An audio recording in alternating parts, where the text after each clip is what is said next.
그때에 온 땅이 하나님 앞에 부패하여 포악함이 땅에 가득한지라. 하나님이 보신즉 땅이 부패하였으니 이는 땅에서 모든 혈육 있는 자의 행위가 부패함이었더라. 하나님이 노아에게 이르시되 모든 혈육 있는 자의 포악함이 땅에 가득함으로 그 끝날이 내 앞에 이르렀으니 내가 그들을 땅과 함께 멸하리라. 너는 고페르 나무로 너를 위하여 방주를 만들되 그 안에 칸들을 막고 역청을 그 안팎에 칠하라. 내가 만들 방주는 이러하니 그 길이는 300규빗, 너비는 50규빗, 높이는 30규빗이라. 거기에 창을 내되 위에서부터 한 규빗에 내고 그 문은 옆으로 내고 상중하 3층으로 할지니라. 내가 홍수를 땅에 일으켜 무릇 생명의 기운이 있는 모든 육체를 천하에서 멸절하리니 땅에 있는 것들이 다 죽으리라. 그러나 너와는 내가 내 언약을 세우리니 너는 내 아들들과 내 아내와 내 며느리들과 함께 그 방주로 들어가고 혈육이 있는 모든 생물을 너는 각기 암수 한 쌍씩 방주로 이끌어들여 너와 함께 생명을 보존하게 하되 새가 그 종류대로 가축이 그 종류대로 땅에 기는 모든 것이 그 종류대로 각기 둘씩 내게로 나아오리니 그 생명을 보존하게 하라. 너는 먹을 모든 양식을 내게로 가져다가 저축하라.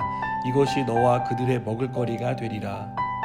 노아가 그와 같이 하여 하나님이 자기에게 명하신 대로 다 준행하였더라.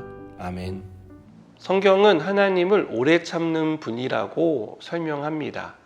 그리고 성경을 읽어보면 정말 그 말씀과 같이 하나님은 오래 참는 분이라는 것을 알 수 있습니다. 그런데요, 이렇게 오래 참으시는 하나님이 더 이상 참지 않고 세상을 심판하기로 결심하셨습니다. 이 결심의 배경은 온 땅이 부패한 데 따른 것이었습니다. 사람들의 마음과 생각이 부패했고 그래서 그들의 행동은 잔이 무도했습니다. 여러분, 마음과 생각이 부패하고 잔이 무도한 삶을 산다는 것은 이들의 마음과 생각 가운데 하나님이 없다는 것을 가리킵니다. 그래서 11절은 하나님 앞에 부패했다라고 말합니다. 하나님을 의식했다면 하나님 면전에서 악을 행할 수는 없었을 것입니다. 하지만 이들은 하나님을 의식하지 않고 살았기에 악을 행했던 것입니다.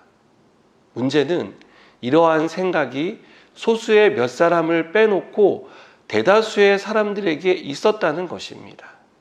그리고 그 결과는 세상은 악으로 넘쳐나고 하나님이 더 이상 참지 않으시고 두고 볼 수 없는 지경에 이르게 되었다는 것입니다.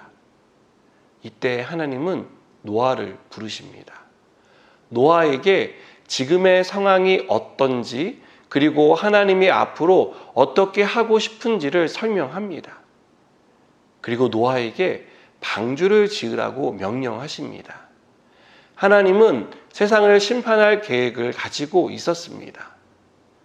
우리는 심판받는 길을 걸을 것인지 은혜 받는 길을 걸을 것인지 선택할 수 있습니다.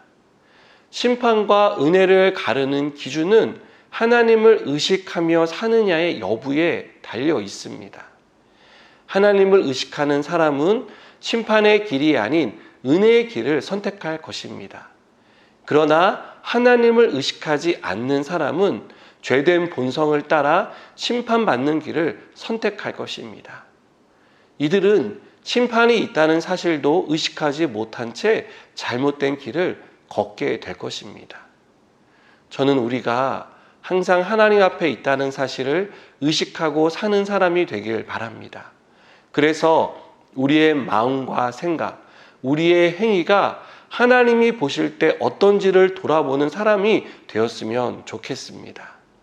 하나님은 악한 시대에 살고 있던 노아를 구원하기로 작정하셨습니다. 그래서 노아와 언약을 맺으셨습니다. 그리고 홍수 심판이 임하기 전까지 어떻게 준비해야 할지 말씀하셨습니다. 노아는 이런 하나님의 말씀에 순종합니다. 하나님이 명령하신 것을 충성되게 준비합니다. 우리가 여기서 한 가지 기억해야 할 것은요, 하나님이 심판에 대해 말씀하셨지만 심판이 내일이나 한 달 후에 일어나지 않았다는 점입니다. 노아는 무려 120년 후에 일어날 홍수 심판을 준비하라는 말씀에 순종했습니다. 곧 일어날 일이 아니었지만 노아는 불평 한마디 하지 않고 온전히 순종했습니다.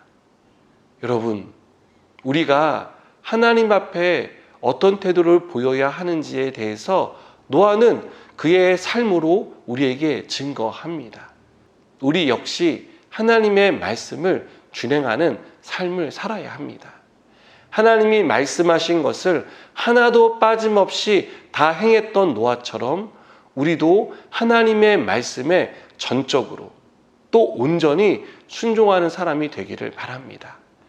이렇게 순종하는 사람을 통해 하나님은 하나님의 구원을 이루십니다. 이 일에 쓰임받는 우리가 되기를 바랍니다. 기도하시겠습니다.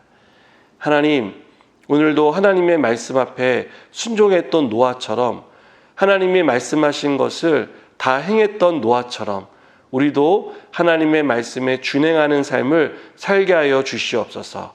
예수님의 이름으로 기도드립니다. 아멘.